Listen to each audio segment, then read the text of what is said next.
I was one of the first people to be taken. The students had jumped over the embassy walls, marched into my office, broke down the door, and put a gun to my head immediately. I thought I was going to be shot and killed at that moment. The entire experience was a horrendous one. We spent 3 months blindfolded. We weren't permitted to speak to each other.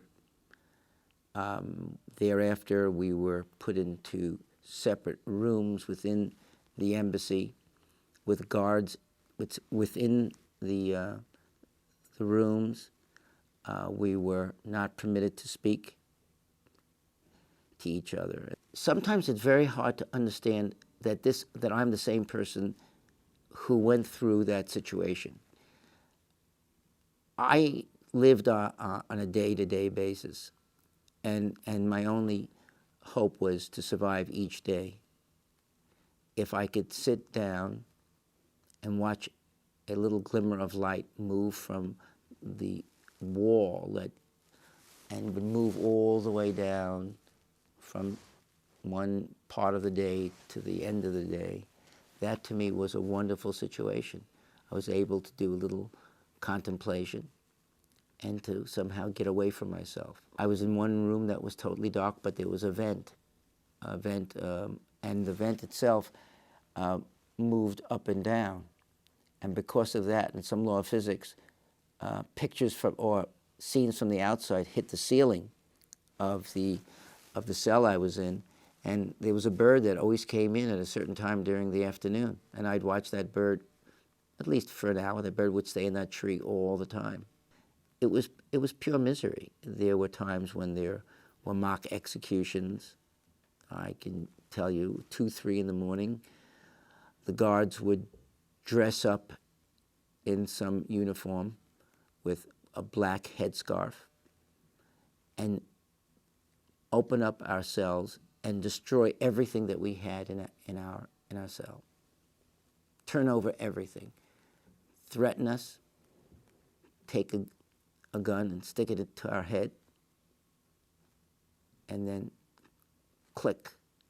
No bullet, of course, but we didn't know.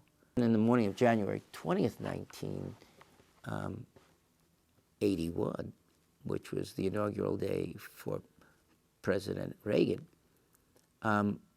we were told that we're going home, just like that. I didn't believe a word they said. They put us on buses, blindfolded us. We drove for about an hour. Then they stopped and they told us to stand up. And then each one of us walked down the staircase from the bus. Our blindfolds were ripped off. And then we walked the gauntlet of our hostage takers who sped on us constantly, yelled and screamed at us. We counted every one to make sure that we were all there. And we were. Then the door closed.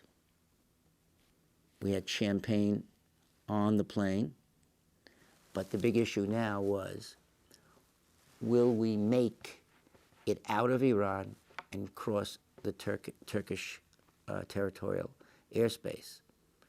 And up until then, we were very worried that the Iranian Air Force would shoot us down.